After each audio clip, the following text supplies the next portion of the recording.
fungsi wartawan ini kan tidak hanya sekedar menyebarkan informasi. Betul. Tapi bagaimana dia bisa menggali sebuah informasi itu dengan makna yang lebih dalam.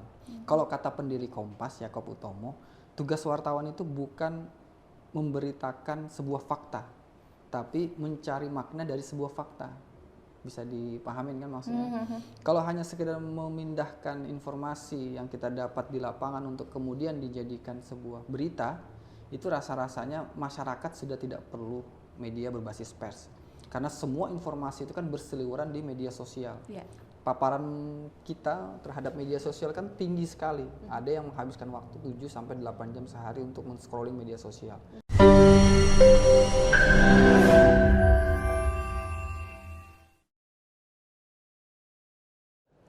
Persatuan Wartawan Indonesia Kalimantan Timur kini telah dinahkodai oleh ketua yang baru. Dan ketua yang baru saat ini juga sudah hadir bersama kita di program Ngopi Ngobrol Inspirasi bersama saya Ris Indarti, dan kita harus sapa dulu beliau di sini karena sudah meluangkan waktunya untuk kita bersama berbagi cerita bagaimana tadi pengalamannya pada saat menuju Ketua PWI Kalimantan Timur. Halo, Halo. Bang Abdurrahman Amin. Bang Rahman aja. Bang Rahman aja ya. Iya, Bang Rahman. Oke, Bang Rahman, gimana kabarnya? Alhamdulillah, Mbak. Baik. Sehat ya? Kemarin sempat kurang sehat karena Oh iya, habis melakukan sempat full kan, Oke. mempersiapkan di Betul. hari Minggu sempat drop, tapi ini alhamdulillah tadi malam istirahat sudah sehat. acaranya pada saat itu hari Minggu ya? Acaranya hari Sabtu, Oh, hari Sabtu. tanggal 27. Oh, jadi setelah terpilih. Setelah terpilih baru drop. Karena banyaknya persiapan-persiapan yang Lebih tegang aja sih. lebih tegang. Karena memang belum pernah. Untuk Melewati kontestasi seperti ini? sebenarnya sudah, cuman kan memang situasinya kemarin itu rame, hiruk pikuknya, jadi sudah berusaha dibawa santai, tapi ya Masih kepikiran ya? masih kepikiran. Oke, 138 suara ya? 139. 139 suara Iya. perolehan yang didapat. Iya. Oke, mungkin kita cerita dulu perjalanan dari Bang Rahman sendiri Oke. sampai dengan detik ini gitu. Iya. Pimret Samarinda Pos. Ya. Masih ya? Masih sampai sekarang. Dari awal karir atau awal di Oke, PWI? kita gini? boleh dari awal karir dulu, nanti baru kita ke PWI-nya ya. Oh, Kita iya. pengen tahu. Kalau di awal karir saya masuk di Kaltim Pos Group itu sejak tahun 2007 akhir. Oke. Jadi masih usia pas 20 tahun.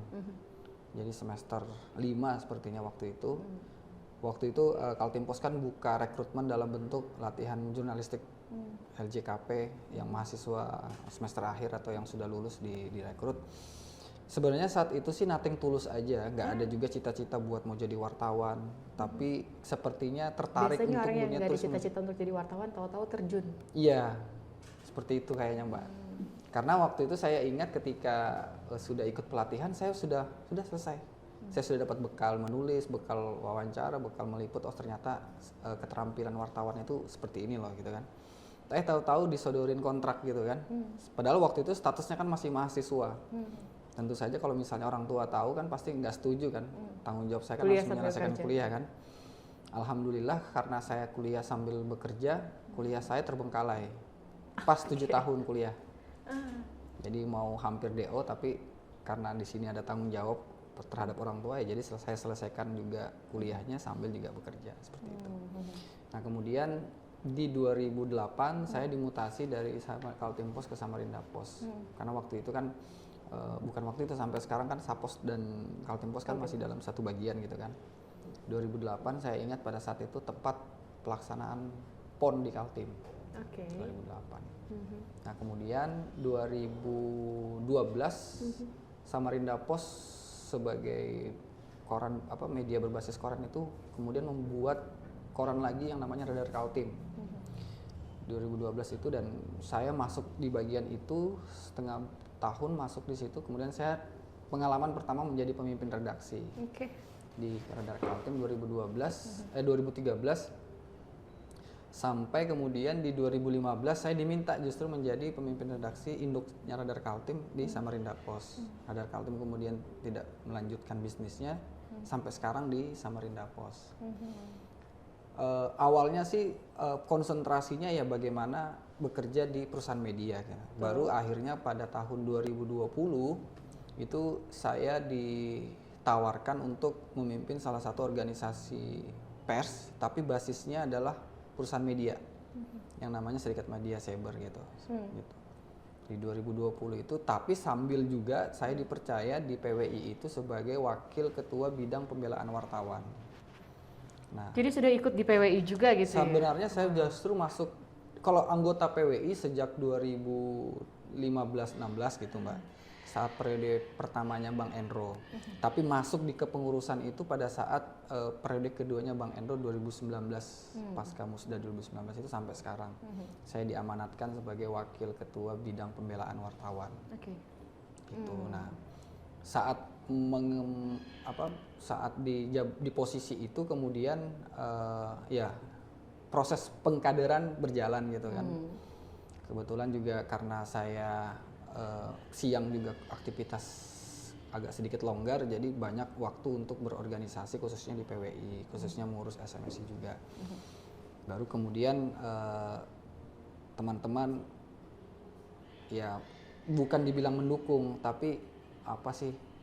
Sepertinya bisa mencoba untuk menjadi ketua PWI Kaltim. Jadi artinya selama menjadi anggota dan juga kader di PWI sudah bisa membaca situasi kondisi yang ada di organisasi tersebut gitu ya? Iya betul gitu.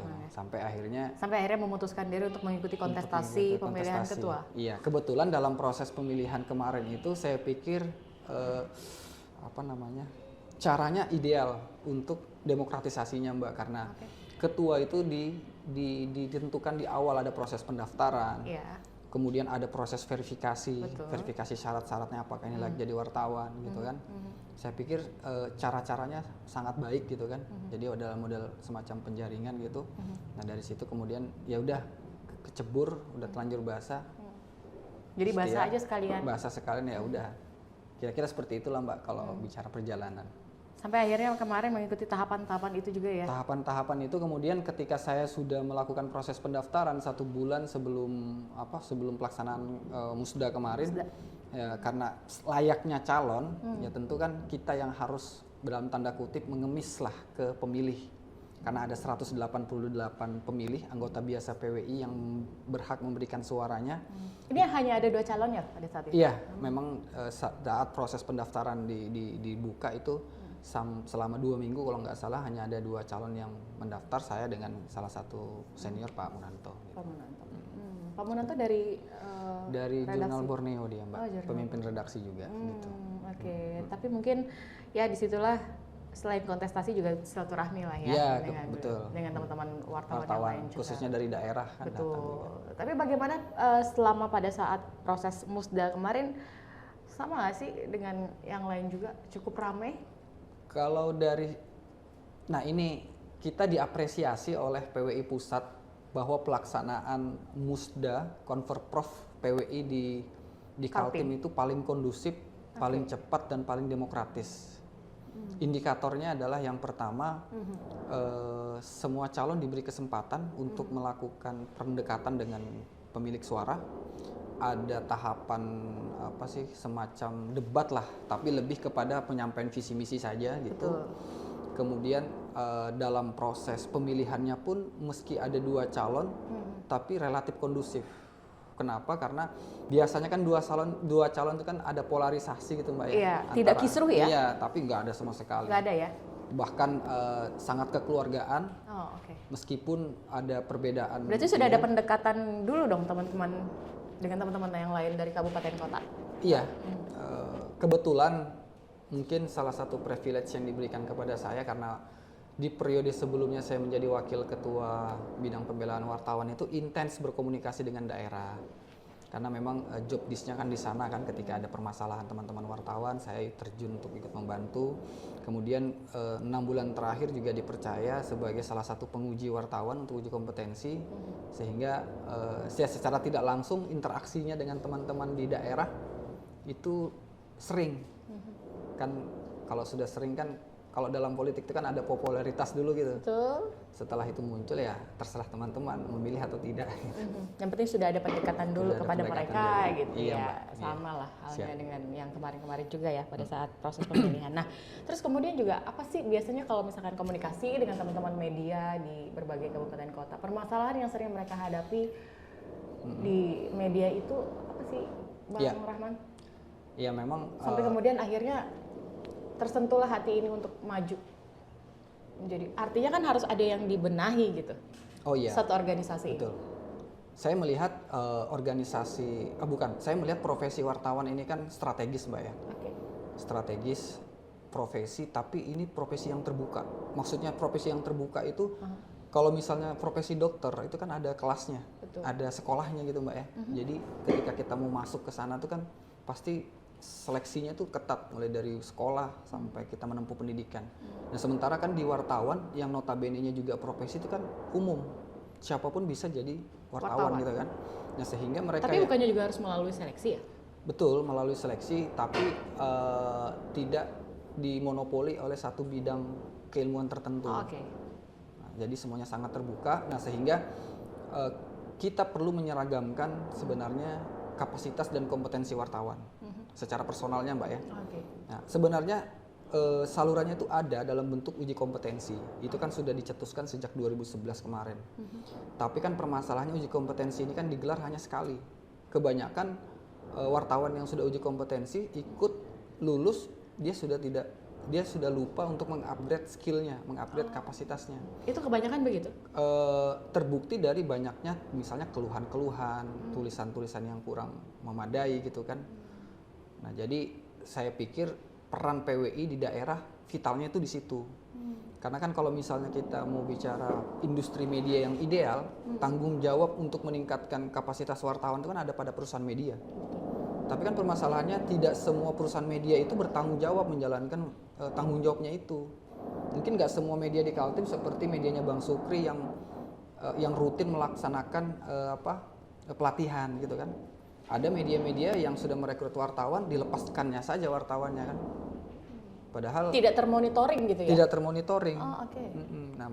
Berarti ada beberapa media yang seperti itu ya? Oh, bukan beberapa, Mbak.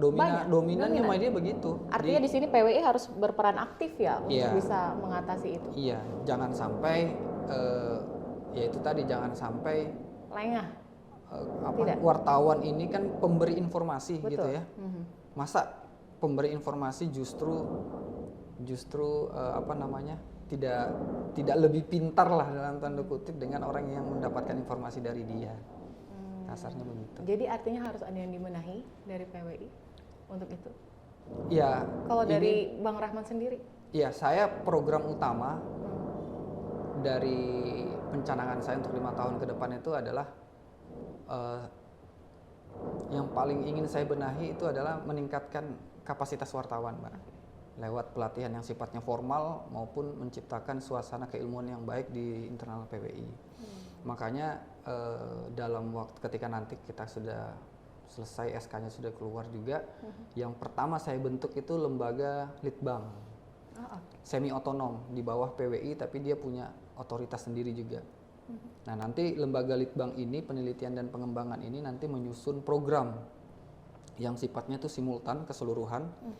Nanti dari situ dia menyusun semacam kurikulum pendidikan wartawan.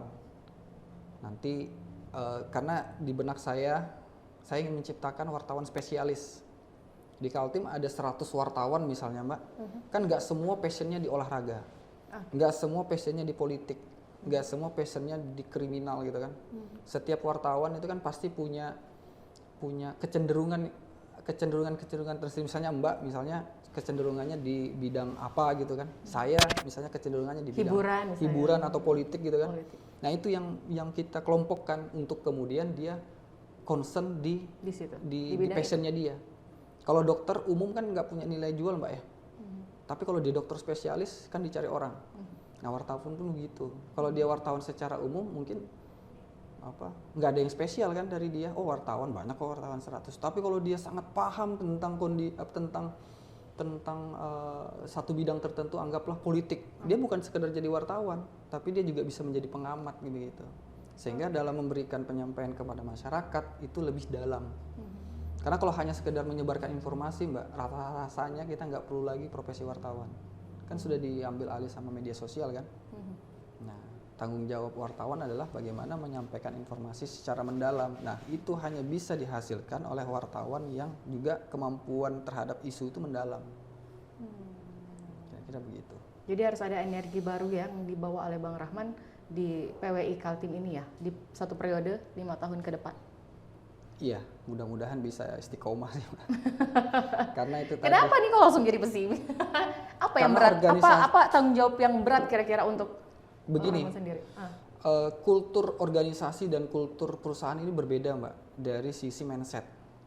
Kalau di perusahaan itu kan kita bekerja ya, kita digaji, iya kan? Ada hak kita dibayar tiap bulan, ada kewajiban kita untuk memenuhi ekspektasi pemilik perusahaan. Itu kan rutinitas, Mbak ya. Tapi kalau kita di organisasi itu kan konteksnya berbuat.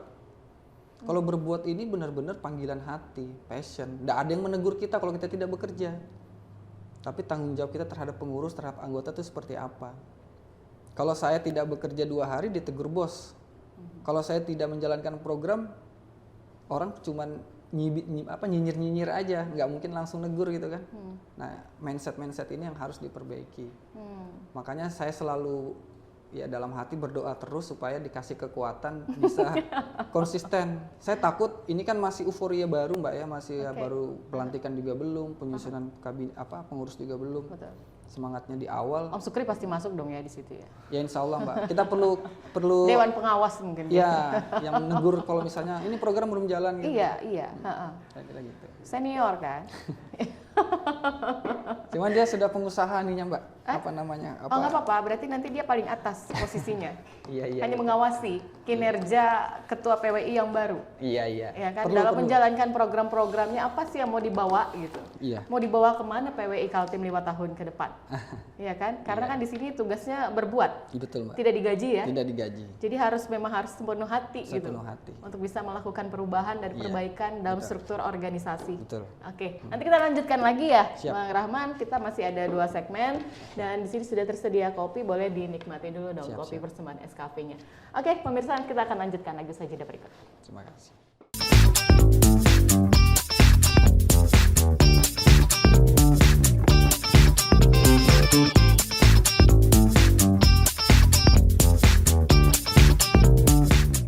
Oke, kita masih di program Ngopi Ngobrol Inspirasi dan kita masih bersama dengan Bang Rahman di sini. Gimana? Sudah tarik nafas? Sudah. Sudah minum kopi? Sudah. Sudah ya? Iya, Mbak. Santai. Jangan tegang-tegang. Ini bukan kontestasi kok.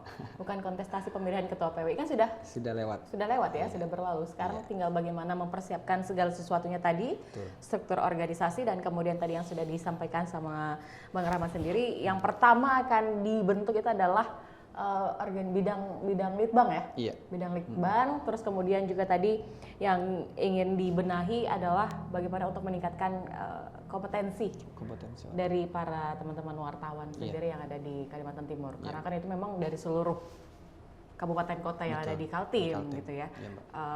Jangkauannya jauh lebih luas pastinya gitu. Kalau tidak dibantu dengan teman-teman yang lain akan keteteran sendiri kayaknya, Bang ya. Betul, Mbak. Makanya diperlukan mungkin dari Bang Rahman sendiri untuk memilah dan memilih siapa yang paling pas untuk duduk di porsi-porsi ketua bidang ini, ketua bidang itu gitu. Tapi sudah ada ancang-ancang nggak dari 139 yang mendukung itu tadi? Ya, sudah ada gambaran lah. Sudah ada gambaran. Sebenarnya 90% sudah selesai. Oke. Oh, cepat ya? Kerja cepat nih? Iya. Kira-kira? Mau dikebut ya? Enggak juga, karena itu kan dasarnya kita kerja nanti kan. Kalau misalnya ditunda-tunda nanti tanggung jawabnya juga bakal molor gitu. Sudah selesai. Kalau bisa cepat ngapain harus lama-lama gitu ya. Oke. Terus kemudian langkah selanjutnya setelah nanti meningkatkan kompetensi teman-teman wartawan, apa lagi? Ya, jadi memang 2 isu yang menjadi isu paling strategis ketika kita bicara tentang program kerja khususnya di PWI itu adalah peningkatan skill dan kesejahteraan gitu kan. Kesejahteraan para teman-teman wartawan gitu kan. Itu kan isu-isu yang paling sensitif sebenarnya kan. Di daerah manapun, di momen apapun selalu ketika kita ngomong program kerja, ayo tingkatkan kesejahteraan wartawan, ayo tingkatkan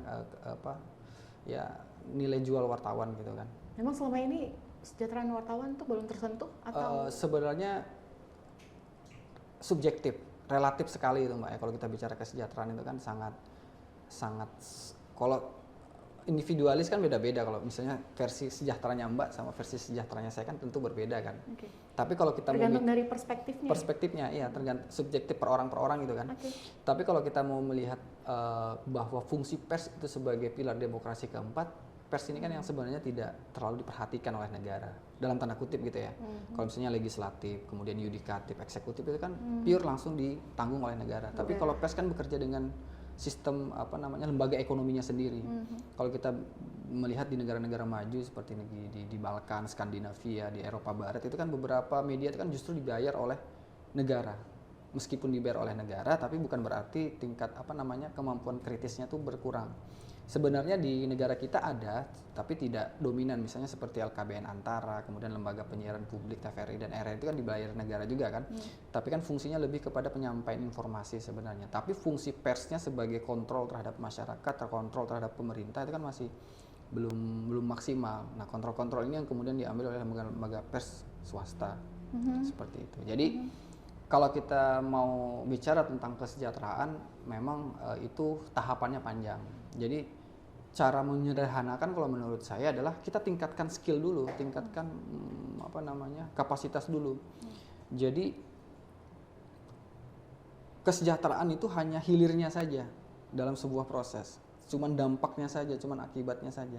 Jadi hulunya adalah kita harus punya kemampuan kapasitas dulu. Kita sebagai wartawan benar-benar menjalankan fungsi kita, menjalankan profesi kita dengan benar, dengan baik, dengan menjunjung etika yang baik, kemudian kualitas kita juga lebih baik. Saya pikir kalau itu sudah kita lakukan, kesejahteraan ini akan hadir dengan sendirinya gitu. Jadi jangan dibalik, jangan kita ngejar kesejahteraan dulu, tapi kita lupa mengupgrade skill kita. Nah inilah yang nanti pada akhirnya bisa memunculkan wartawan-wartawan yang tanda kutip melakukan sifat-sifat yang tidak terpuji gitu kan, seperti itu. Jadi orientasi kita benahi skillnya wartawan, kapasitasnya kita tingkatkan, kemampuannya kita tingkatkan, sehingga lahir wartawan-wartawan yang punya kemampuan yang baik, menulis dengan baik, yang mumpuni gitu kan, sesuai dengan profesinya, sesuai dengan passionnya, sesuai dengan spesialisasinya gitu kan. Nah ketika ini dan kembali kepada kode etik jurnalistik, itu yang paling penting, kode etiknya. Nah setelah itu dilakukan, saya pikir kesejahteraan akan mengikutinya gitu Mbak. Lebih elegan kan, tapi kalau kita di awal-awal, karena kan kadang-kadang kita lihat di luaran sana tuh banyak wartawan yang hampir-hampir kepleset gitu ya.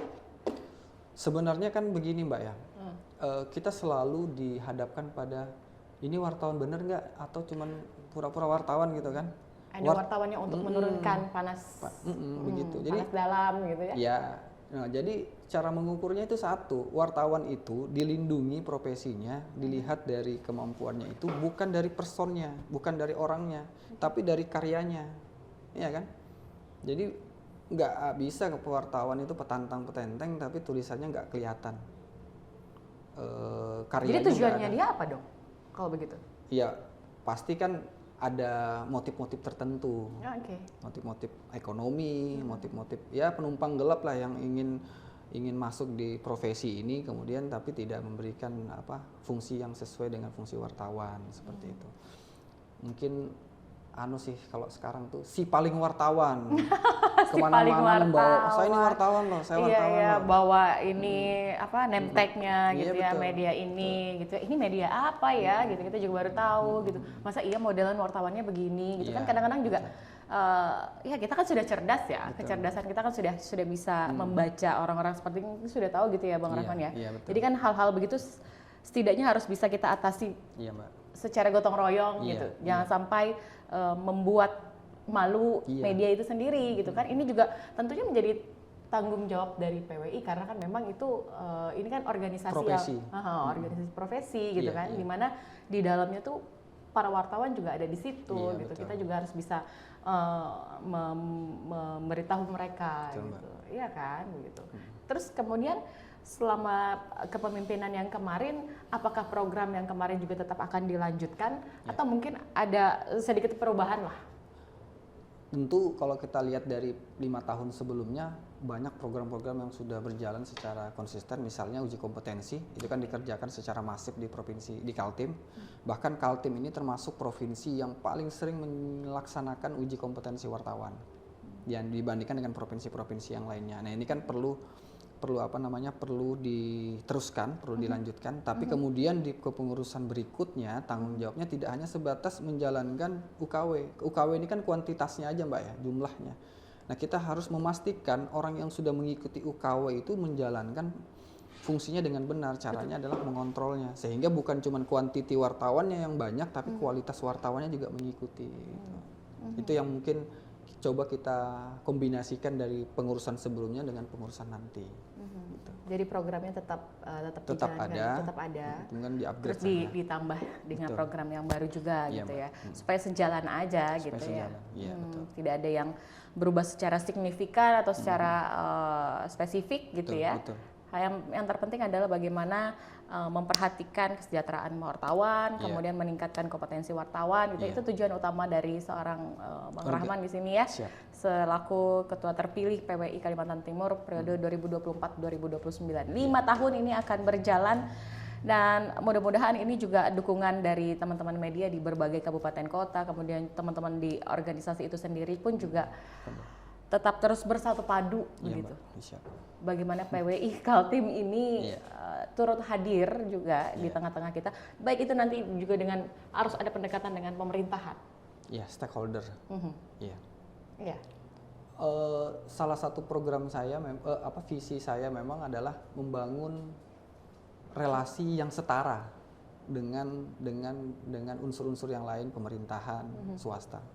Maksudnya relasi yang setara ini adalah mentalitas, sebenarnya lebih kepada mindset bahwa wartawan itu bukan di bawahnya eksekutif, wartawan itu bukan di bawahnya legislatif. Kita setara dalam pilar demokrasi, itu kita setara. Tentu setara dengan etika-etika yang perlu kita perhatikan gitu kan. Karena jangan sampai ada kesan bahwa wartawan itu bisa dikontrol oleh penguasa. Kan fungsi-fungsinya jadi hilang kan. Begitu, makanya Fungsi yang sesungguhnya wartawan ya. Iya, kontrol. Yang kita perjuangkan adalah kepentingan publik, kepentingan masyarakat luas. Eksekutif hanya diberi tanggung jawab untuk menjalankan amanat konstitusi gitu kan. Tapi manakala dia harus dikritik, kita tidak boleh ragu karena fungsi kita memang di situ. Nah, itu hanya bisa dilakukan oleh wartawan yang mentalitasnya bagus, merasa setara dengan eksekutif. Nah, kesetaraan ini kan bukan serta-merta muncul, tapi harus diawali kembali lagi ke skillnya, ke kapasitasnya. Kan nggak mungkin wartawan yang tidak punya kapasitas kemudian secara sporadis mengkritisi kinerja pemerintahan, ya kan? Baik itu eksekutif maupun juga legislatif ya? Gitu. Jadi ya itu yang itu bahkan termaktub di visi misi saya bahwa wartawan atau khususnya PWI harus membangun kerjasama dan relasi yang setara. Kemarin waktu pembedahan visi misi ditanya setara yang dimaksud bagaimana mau setara kalau wartawan yang datang ternyata nggak paham dengan isu yang dia tanya. Akhirnya saya luruskan bahwa setara yang dimaksud adalah setara secara mental dulu, Pak. Bahwa wartawan hadir itu adalah posisinya sejajar dengan pemerintah, sejajar dengan legislatif gitu. Sambil kita benahi skillnya gitu, Mbak. Skill wartawan. Oke. Jadi pada saat kemarin pemilihan kontestasi ketua PWI ini, mana yang paling menegangkan pada saat itu? Pasti menyampaikan visi misi dan kemudian harus tanya jawab dengan sebenarnya tidak menegangkan sih Mbak ya, tapi lebih kepada situasinya santai, kekeluargaan, tapi kan itu kan kegiatan formal gitu. Kemudian saya sih sebenarnya tidak pernah berada pada posisi yang selalu disorot kamera gitu kan. Tapi hari ini disorot kamera ada 3? Iya, maksudnya kalau dalam situasi yang ramai gitu, jadi secara mental itu agak beda gitu kan. Saya lebih suka tuh di belakang sebenarnya, nggak suka langsung datang disambut terus duduk di depan, itu kayak gimana gitu. Nah, biasanya kan kita wartawan kan ngeliput sambil duduk biasanya, Mbak. Nah, cuman waktu itu situasinya berbeda gitu, dan ya itu yang mungkin perlu penyesuaian aja lah. Beradaptasi pada saat itu ya. Ya. Tapi kan aman lancar aja ya. Ya, alhamdulillah lah, kondusif. Nah, biasanya kan dalam kontestasi seperti itu yang kemudian tidak terpilih atau mungkin kalah ya, suaranya jauh lah ya gitu ya. Apakah itu nanti akan tetap diboyong juga di kepengurusannya Bang Rahman? Organisasi PWI ini kan besar, Mbak. Besar dan tua. Oke. besar dan tua, sehingga adanya faksi-faksi, adanya kelompok-kelompok di organisasi PWI itu kan keniscayaan, tidak bisa dihindari. Itu pasti ada kelompok tua, ada kelompok muda, ada kelompok pembaharuan, ada kelompok yang cuma sekedar numpang nama. Itu nggak bisa dihindari yang begitu-begitu. Karena itu tadi, ini organisasi tua dan organisasi besar gitu kan. Tentu tidak bisa lagi kita mengelompokkan berdasarkan yang mana milih saya dan yang mana bukan memilih saya. Yang pertama yang harus kita lakukan adalah merangkul. Yang kedua adalah banyak-banyak mendengarkan. Karena tapi bukannya kalau kebanyakan mendengarkan nanti pusing juga, ini mana yang harus lebih diutamakan gitu? Paling tidak dia merasa bahwa PWI ini bisa menjadi organisasi yang menjawab terhadap pertanyaan-pertanyaan teman-teman wartawan dulu gitu. Bahwa nanti dari setiap keluhannya itu ada solusi atau tidak kan kita rumuskan bersama begitu. Karena ya maklum lah Mbak, di PWI ini kan organisasi wartawan ini kan ada ya pintar-pintar lah, pintar debat, pintar argumentasi gitu kan. Kalau kita pengurus juga gagasan juga ya gagasan juga banyak gitu kan. Kalau kita pengurus juga datang hanya anteng-anteng doang gitu, hanya numpang nama aja gitu ya, berat gitu kira-kira. Pasti kita rangkul semua gitu Mbak. Semua kekuatan harus kita berdayakan. Tidak juga bisa juga kita serta-merta langsung membuang begitu saja gitu reformasi. Bahaya. Kalau ibarat kapal beda arah kan nggak bisa langsung tiba-tiba dibelokkan. Itu balik semua kapalnya itu. Harus ada perhitungan dulu gitu. Ya, pelan-pelan. Yang jelas arahnya benar. Jangan sampai dibelokkan tapi arahnya malah mundur gitu. Jangan sampai juga disetir dari belakang dari pengurus-pengurus yang terdahulu atau bagaimana gitu ya. Kita harus tetap punya kemandirian, harus konsistensi dengan apa yang sudah menjadi visi dan misi dari seorang Bang Rahman sendiri untuk maju di ketua kemarin kan. Gitu. Iya, harus itu Mbak. Jadi ya kita lihat saja bagaimana programnya ini berjalan atau enggak gitu kan. Kita mau berlabuh di mana gitu ya, dengan teman-teman yang ada sekarang ini. Oke. Jadi mana kira-kira dari seluruh kabupaten kota itu yang menurut Bang Rahman sendiri kan karena memang sering berkomunikasi ya, yang harus terlebih dahulu menjadi fokus untuk diperhatikan? Yang pertama kan dari 10 kabupaten kota ini 3 kabupaten yang belum terbentuk PWI perwakilan daerah. Penajam Pasir Utara, Kutai Barat, dan Mahulu. Nah, dalam waktu dekat kita mulai merancang struktur di 2 kabupaten PPU dan Kubar. Kalau di Mahulu sepertinya belum bisa memenuhi syarat. Itu dulu yang coba kita benahi infrastruktur organisasinya. Nah, ketika nanti itu sudah terbentuk di 9 kabupaten kota. Nah, kalau ditanya prioritas daerah mana yang paling krusial untuk diperbaiki, saya pikir semua daerah itu krusial. Tapi yang mungkin termasuk Samarinda juga? Kebetulan di ADART PWI itu tidak ada perwakilan PWI di ibu kota provinsi. Langsung dihandle oleh provinsinya. Tapi bukan berarti tidak ada yang bertanggung jawab khusus di provinsi. Makanya itu nanti juga kita bentuk tapi semacam pokja sih sebenarnya, lebih pada koordinator saja. Jadi dia tidak punya otoritas tapi dia punya tanggung jawab juga bagaimana merangkul khusus teman-teman di Samarinda.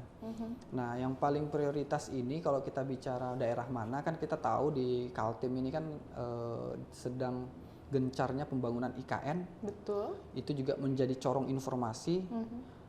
Salah satu amanat dari Musda kemarin, dari Konverprof kemarin juga adalah bagaimana membentuk perwakilan PWI di IKN. Ini sangat penting supaya informasi-informasi yang keluar dari IKN itu bisa terpublish dengan baik. Itu berarti kalau kita bicara geografis, PWI PPU atau PWI Balikpapan ini yang paling nanti lebih banyak berperan. Karena dia yang lebih tahu teman-teman di sana kan siapa. Dari daerah ya. Jadi memang dengan kedatangan atau kehadirannya IKN di Kaltim ya gitu kan. Jadi memang 2 kabupaten kota itulah ya yang harus digencarkan untuk lebih bisa membangun satu komunikasi dan juga memberikan informasi kepada masyarakat gitu ya. Dan ini memang menjadi tugas penting untuk PWI Kaltim bagaimana itu bisa terhandle dengan baik gitu. Oke, nanti kita lanjutkan lagi ya Bang Rahman. Kita harus jeda lagi 1 menit. Boleh diminum lagi kopinya. Dan kita akan kembali usai jeda berikut.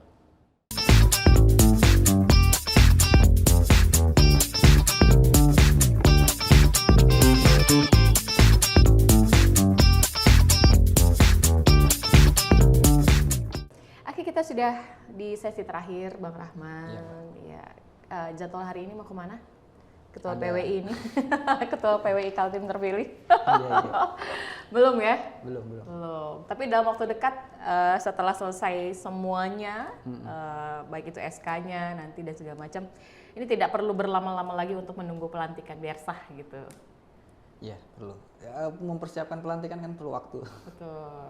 Perlu waktu dan perlu biaya Perlu ya. biaya. Nggak mungkin pakai biaya Biar sendiri. tarik kayak napas dulu kan. Teman-teman tadi sudah mempersiapkan musda itu juga cukup menguras energi kemarin.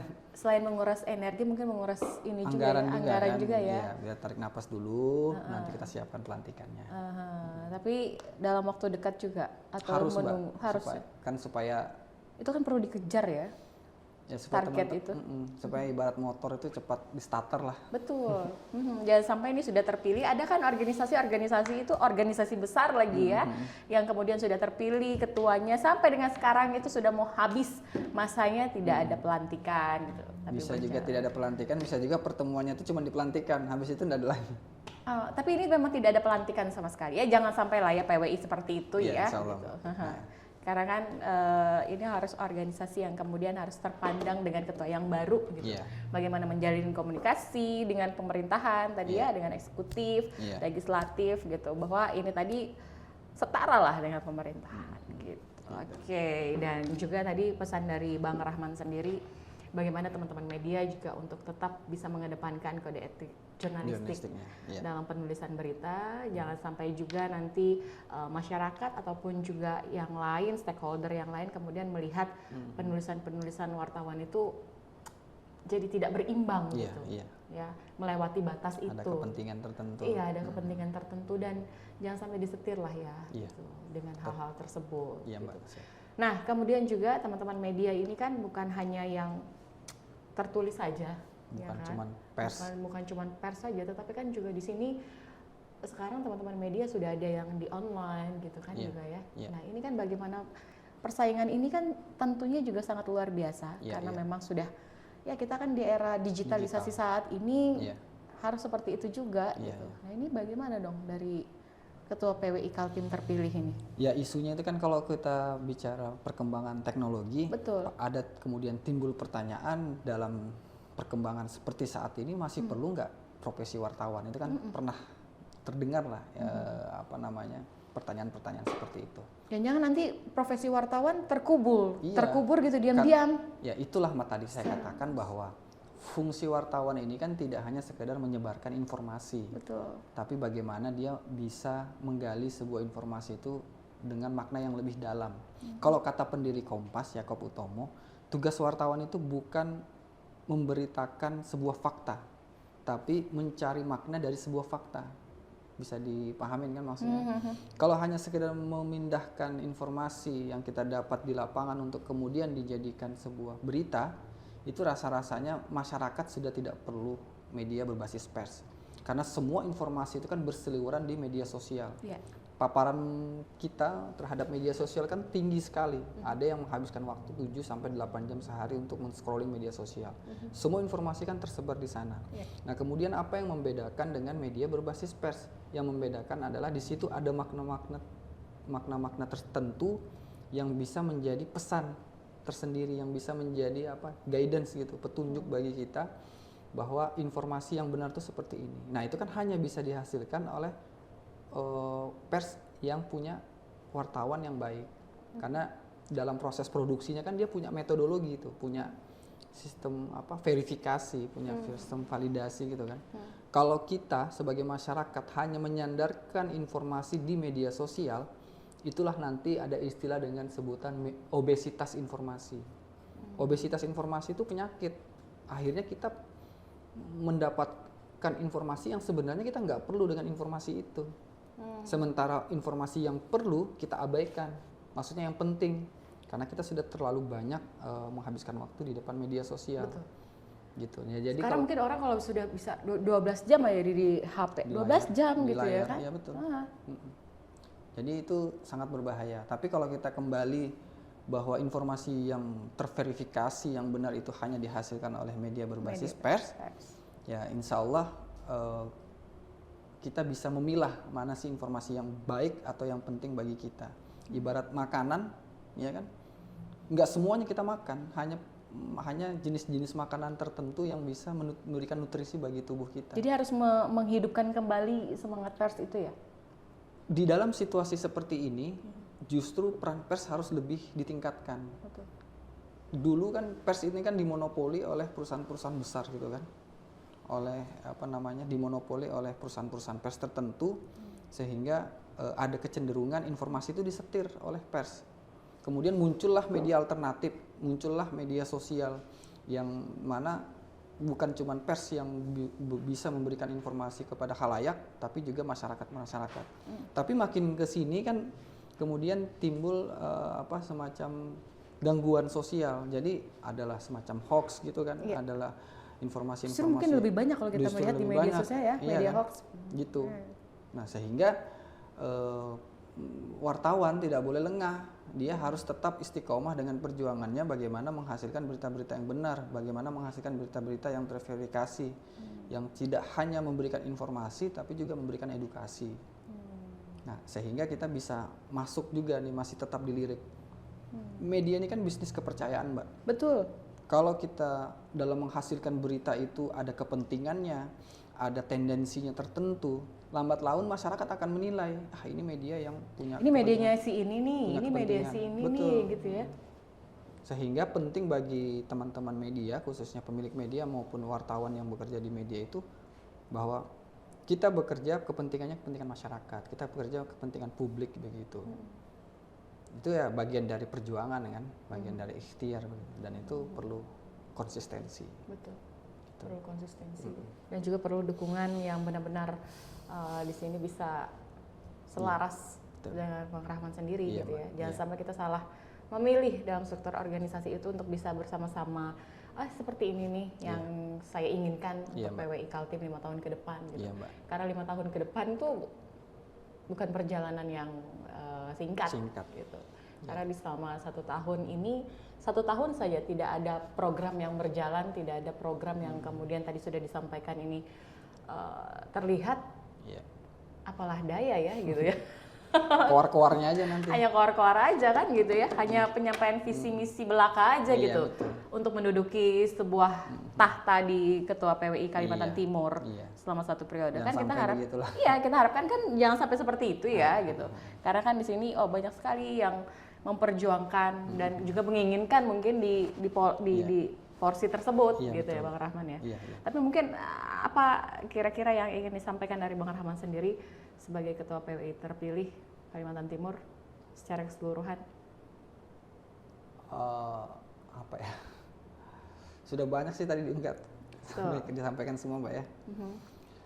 Kalau yang mau saya sampaikan bahwa ya profesi wartawan ini bagian dari sebuah perjuangan gitu kan. Karena kan memang dari Bang Rahman sendiri kan juga profesinya wartawan ya sebelumnya ya. Profesi. Sampai sekarang kan masih wartawan, masih. Cuman memang kan lebih banyak di editor gitu kan. Tapi profesinya tetap wartawan gitu. Jadi ini memang profesi perjuangan, perlu konsistensi yang tinggi gitu. Peran kita sangat penting sehingga modal kita tuh sebenarnya cuma 2 adalah bagaimana kita punya intelektualitas yang mumpuni, yang beriringan dengan moralitas. Itu nggak bisa dikesampingkan karena intelektualitas saja ya kalau itu menjadi yang kita punya, kita bisa menyampaikan informasi kepada masyarakat, tapi terkadang kita tidak bijaksana. Kan kalau kita bicara struktur itu kan yang bijaksana itu kan posisinya lebih tinggi daripada benar. Gitu. Nah, makanya perlu juga ada moralitas juga supaya kita bisa memilah informasi-informasi mana sih sebenarnya yang diperlukan oleh masyarakat. Kalau sekarang itu kan ada istilah jurnalisme kedamaian, jurnalisme damai gitu kan. Nah itu kan juga bagian-bagian dari perjuangan teman-teman pers dalam proses pembangunan di daerah. Kira-kira begitulah Mbak ya. Begitulah ya. Birokratis banget ya Mas. Kayak politisi. Iya, oke nggak apa-apa. Yang jelas orang berilmu belum tentu beradab, tetapi orang beradab sudah pasti berilmu. Insya Allah Mbak. Gitu ya? Iya. karena Betul. memang harus mengedepankan Adab moralitas gitu dan ya intelektualitas. dan intelektualitas. Oke, terima kasih Bang Rahman sudah hadir di program Ngopi kali ini. Siap. Mudah-mudahan apa yang sudah disampaikan bukan hanya sekedar omong kosong belaka, Betul. Omon-omon. omon-omon ya, Iya. bukan hanya sekedar omon-omon gitu ya, tetapi itu bisa langsung segera ditindaklanjuti dengan Siap. aksi. Siap, Mbak. Karena itulah yang dinanti-nanti oleh Siap. masyarakat Kalimantan Timur dan tentunya teman-teman media yang ada di Kabupaten Kota Kalimantan Timur. Sukses selalu, Terima kasih. Bang Rahman. Iya, Mudah-mudahan nanti kita bisa berjumpa lagi ya. Iya. Dan pemirsa tidak terasa, sampai di sini dulu program Ngopi Ngobrol Inspirasi. Saya Sindarti pamit. Sampai jumpa.